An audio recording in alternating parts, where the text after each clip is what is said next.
आइए देखिए, व्यक्तित्व के आकलन हेतु विधियां। हम किसी व्यक्ति के व्यक्तित्व का आकलन तभी कर सकते हैं, हम किसी व्यक्ति के व्यक्तित्व को तभी हम जान सकते हैं जब तक हमारे पास उसके लिए कोई तरीका न हो।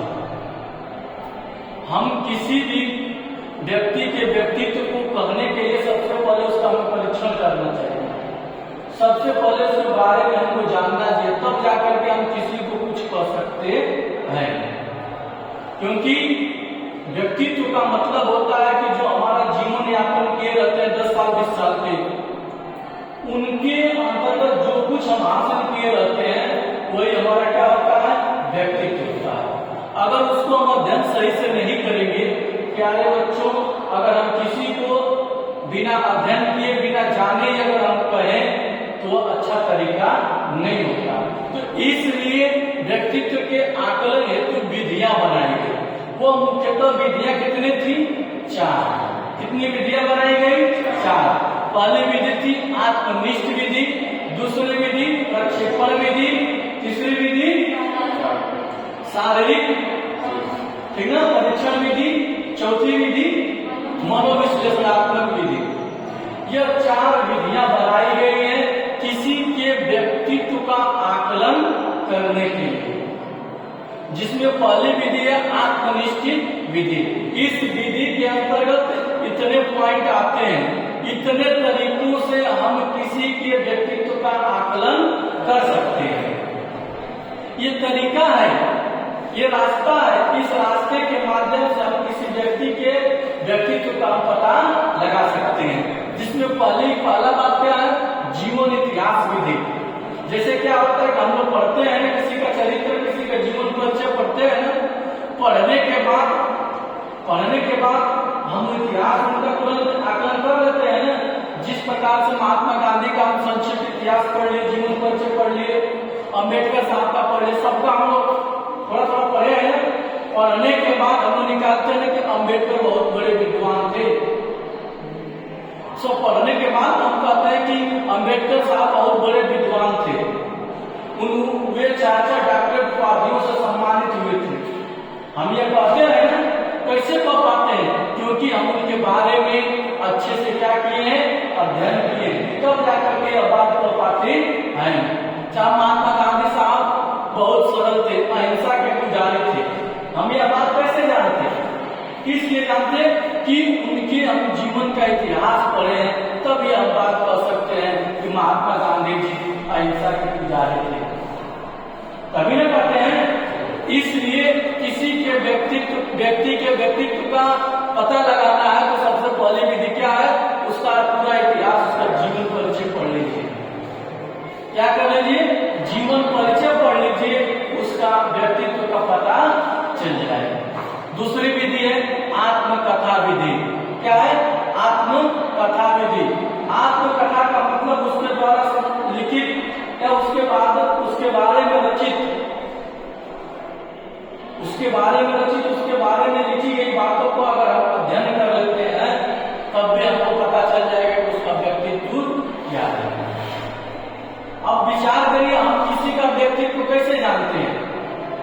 कोई न कहीं उसके व्यक्तित्व के बारे में लिखा रहता तभी तो जानते हैं। आप यह विचार करिए कि हम मर्यादा पुरुषोत्तम रामचंद्र जी के व्यक्तित्व को हम कैसे जानते हैं? वाल्मीकि अगर नहीं लिखे रहते वो रामायण, तो हम क्या जानते हैं कि राम कौन थे, राम कहाँ के थे, राम कैसे थे? किसी ने उनकी आत्मकथा लिखी तभी तो हम जानते हैं। उनके लिखे द्वारा आत्मकथा के माध्यम से हम उनका व्यक्तित्व जानते हैं कि रामचंद्र जी एक मर्यादा पुरुष थे। अगर यह वाल्मीकि जी नहीं लिखते तो हम राम जी को जान पाते कि राम जी क्या थे? तो किसी के द्वारा लिखी गई आत्मकथा को अध्ययन करने के बाद हम उसके व्यक्तित्व का पता लगाते हैं। तीसरा पॉइंट है साक्षात्कार विधि। अगर किसी व्यक्ति के व्यक्तित्व का पता लगाना है, उसका साक्षात्कार बैठ करके दूसरे से बात करके हम पता लगा सकते हैं अगला का व्यक्तित्व कैसा है। आप भी वहां बैठ रहे हैं, हम भी यहाँ खड़े रह रहे हैं, क्या हम एक दूसरे से साक्षात्कार नहीं करते हैं? करते हैं। साक्षात्कार करते करते आप भी हमारे बारे में भली बात जानते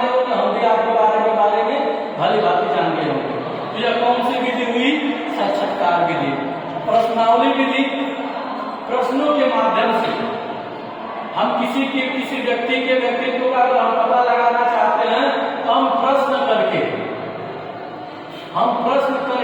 हम किसी के व्यक्तित्व का पता लगा सकते हैं। जैसे हम प्रश्न बनाएंगे, महात्मा गांधी जी का जन्म कहाँ हुआ था? उत्तर कहीं से मिलेगा? महात्मा गांधी का जन्म गुजरात के पोरबंदर नामक स्थान पर हुआ था। किस सन में हुआ था? उनका बचपना कैसे बीता? उनका युवा अवस्था कैसे बीता? प्रौढ़ावस्था कैसे बीता? हम प्रश्न तैयार करेंगे, उन प्रश्नों के जो उत्तर मिलेंगे, उन उत्तरों और प्रश्नों के माध्यम से हम किसी के व्यक्तित्व का निर्माण कर सकते हैं। अगला व्यक्तित्व की परिस्थितियां विधि। यह एक ऐसी विधि होती है जिसमें पहले प्रश्न तैयार रहते हैं, उन प्रश्नों के जवाब हाँ या ना में देने होते हैं। जिस प्रकार से आप टीवी देखते हैं, उस टीवी सीरियल में कपिल शर्मा शो आता है, देखते होंगे, तो कभी कभी कपिल शर्मा के शो पर बड़ी बड़ी हस्तियां आती हैं, बड़े बड़े व्यक्तित्व वाले लोग आते हैं, हीरो आते हैं, खिलाड़ी आते हैं, विचारक आते हैं, जो देश का प्रतिष्ठित व्यक्ति होता है उस मंच पर जाता है। तो कपिल शर्मा शो में वो दो डंडी बनाए रखा था, उसमें उत्तर आता है कि आपको यह संभव में उत्तर देना होता है कि नहीं होता है। तो वो प्रश्न ऐसा करता है कि आपके घर में झगड़ा होता है, उसमें जवाब क्या देना है? या तो इसको उठाइए या तो इसके उठाइए। तो इसके माध्यम से भी किसी व्यक्ति के व्यक्तित्व को हम पता लगा सकते हैं। अगला विधि है एनेक्डोटल रिकॉर्ड। देखिए किसी छात्र का रिकॉर्ड जब हम पढ़ाते हैं, जैसे आप देखेंगे नौकरी करने वाले जो पुलिस लोग होते हैं, उनका चरित्र लिखा जाता है। एक उनकी 2 रुपये की 10 रुपये किताब होती है, उन किताबों में उनका चरित्र लिखा जाता है और उन चरित्र के माध्यम से निर्धारित होता है कि यह प्रमोशन लायक है कि नहीं। वही क्या है? विधि है। उन पुलिस का चरित्र उस किताब में कापी में लिखा रहता है और उस चरित्र का अध्ययन करके, उनके व्यक्तित्व का अध्ययन करके उनका प्रमोशन होता है। इस प्रकार से प्यारे बच्चों, अगर हमको किसी व्यक्ति के व्यक्तित्व का पता लगाना हो, किसी व्यक्ति के बारे में जानना हो, तो हम किसी को तुरंत नहीं कर सकते, क्योंकि हमको शिक्षा शास्त्र में विधियां बताई गई है। इन विधियों के माध्यम से हम एक दूसरे के बारे में जान सकते हैं या पहचान सकते हैं। कभी भी किसी को हम डायरेक्ट ऐसी बात नहीं कर सकते हैं, क्योंकि हमको चीजें इजाजत में नहीं मिलती। लेकिन कहां से मिलती है? अगर हमको जानना है, तुरंत आत्मनिष्ठ विधि का अध्ययन कर लीजिएगा। अध्ययन करके इन तरीकों का उपयोग करके किसी व्यक्ति के व्यक्तित्व के बारे में पता लगा सकते हैं।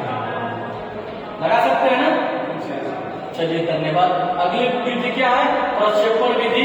प्रक्षेपण विधि क्या है उसके बारे में जानना है। ठीक है।